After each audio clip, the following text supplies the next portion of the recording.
A dragon crash lands. A city becomes a trap. And a queen is about to make the one decision that could destroy everything she's fought for. The trailer for House of the Dragon Season 3, Episode 4 just dropped, and it's packed with moments that are going to change the entire war.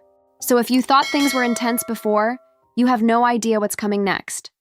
Let's break down every single second of this trailer, because there's a lot you might have missed. The trailer opens on a small market town, and at first glance, it doesn't look like much. But this town, Tumbleton, is about to become one of the most important locations in the entire war for the Iron Throne. It's the place where two massive battles are going to unfold, battles that will bring betrayal, bloodshed, and fire down on everyone involved. Rhaenyra herself asks the question that's on everyone's mind. Why would Ormund Hightower choose to seize Tumbleton of all places? And the answer says a lot about how dangerous he actually is. Tumbleton is built like a maze, tight streets and narrow alleyways twisting through the town. That kind of layout makes it almost impossible to send in soldiers or dragons to pull Ormund out without putting innocent lives at risk.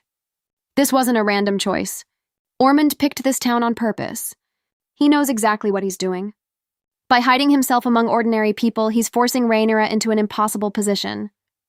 If she attacks, innocent people die, and that kind of violence could turn the common folk against her. If she does nothing, Ormund gets more time to strengthen his position and continue his plan. Either way, she loses something. And this is exactly the kind of pressure Ormund wants to put on her, because he knows she needs the support of the small folk to hold on to her claim to the throne. Tumbleton itself isn't some grand fortress or symbol of power. It's just a normal town where people go about their lives. But its location makes it incredibly important. It sits roughly 180 miles from King's Landing, which means it's close enough to the Red Keep that both sides, the Greens and the Blacks, are now dangerously near each other. After everything Rhaenyra has already dealt with, difficult decisions inside her own council, growing unrest, and constant doubt about her rule, this might be the biggest test she's faced yet. If the people of Tumbleton are slaughtered because of her response, it could shape how the rest of the realm sees her for the remainder of this war. The trailer then shows Ormund's soldiers marching through the streets, forcing people out of their homes and ordering them toward different locations. Rhaenyra asks something chilling in response. Is he trying to win their loyalty? And honestly, that theory makes a lot of sense. Tumbleton originally pledged its support to Rhaenyra, which is exactly why she believed she had their loyalty locked in. But loyalty can shift fast when fear gets involved. If Ormund's men bring violence into these streets, or if Rhaenyra herself is forced to retaliate and people die because of her actions, that loyalty could crumble overnight. Since Ormund is hiding among civilians, the only way for Rhaenyra to reach him is by risking harm to the very people she needs on her side.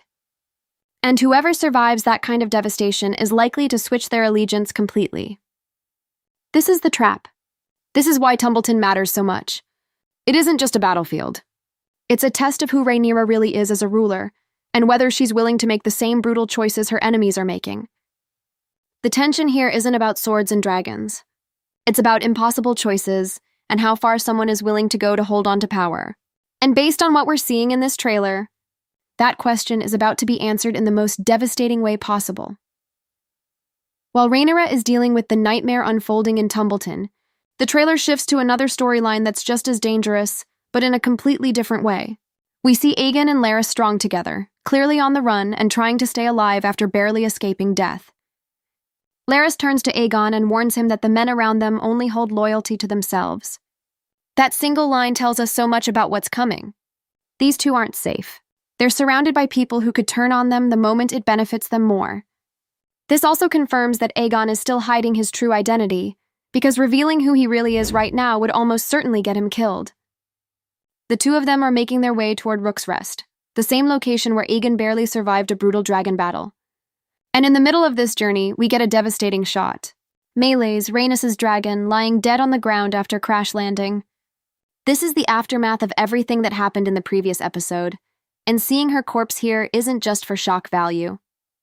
It's a reminder of how close Aegon and Sunfire came to dying in that same battle. Given how close they now are to the woods where Aegon was originally left for dead, there's a real possibility that Aegon might reunite with his dragon very soon.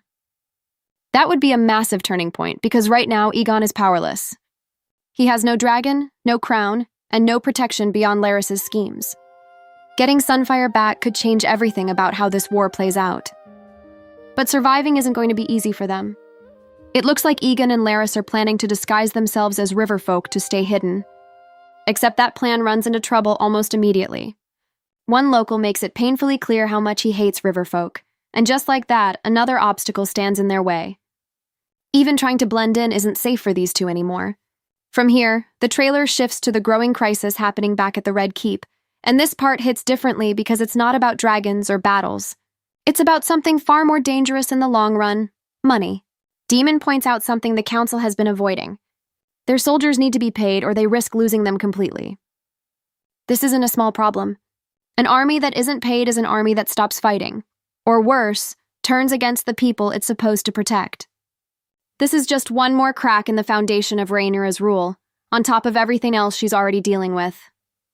Then Mysaria steps in with an idea that's honestly kind of brilliant, but also incredibly cold.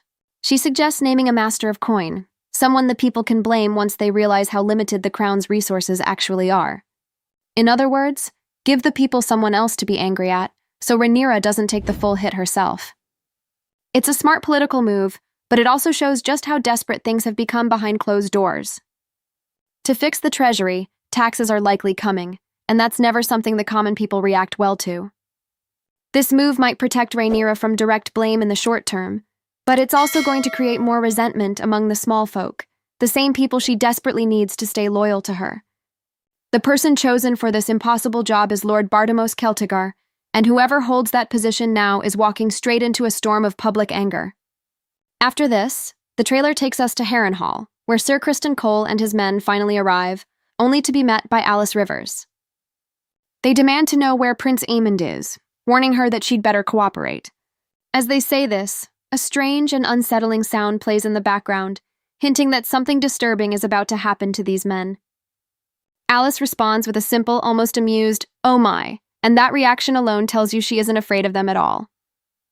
This strongly suggests that Criston Cole's men are about to go through the same terrifying, hallucinogenic experience that Daemon endured when he first arrived at Harrenhal. The tragic part is that Alice has no idea Rhaenyra is actually willing to offer her control of Harrenhal in exchange for Aemond, which is exactly what Alice has wanted this entire time. She's sitting on the exact deal she's been hoping for without even realizing it. Because of that, it's very possible she ends up choosing loyalty to Aemond instead, missing her chance at the one thing she's always wanted. Still, that won't stop her from having her fun tormenting Criston Cole and his men in the process. There's also a theory forming here that Alice may have already made a deal with Aemond himself, promising to heal him in exchange for eventually giving her Harrenhal. That would explain exactly why Aemond has been missing for so long. He hasn't disappeared. He's been hiding, recovering, and waiting for the right moment to reappear.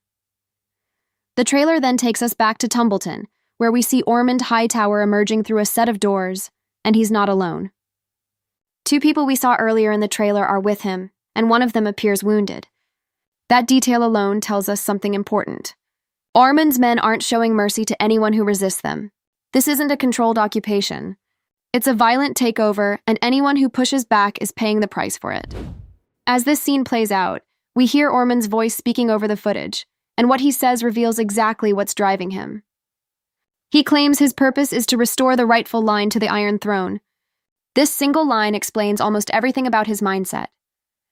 Ormund genuinely believes that the Hightower name deserves a direct connection to the throne itself. That belief is exactly why he sent a decoy version of Darren to Daemon and Rhaenyra earlier in the season. He knew that if the real Darren were killed, his entire mission would collapse, because there would be no reason left for him to keep fighting. Protecting that bloodline is everything to him, and now that he commands the largest army in all of Westeros, it's becoming painfully clear that nothing short of physical force is going to stop him. He's not going to back down. He's not going to negotiate. He is going to keep pushing forward until someone stops him permanently. Right after this, we see a dragon taking flight from Tumbleton, and based on everything we know, this is very likely Tessarion.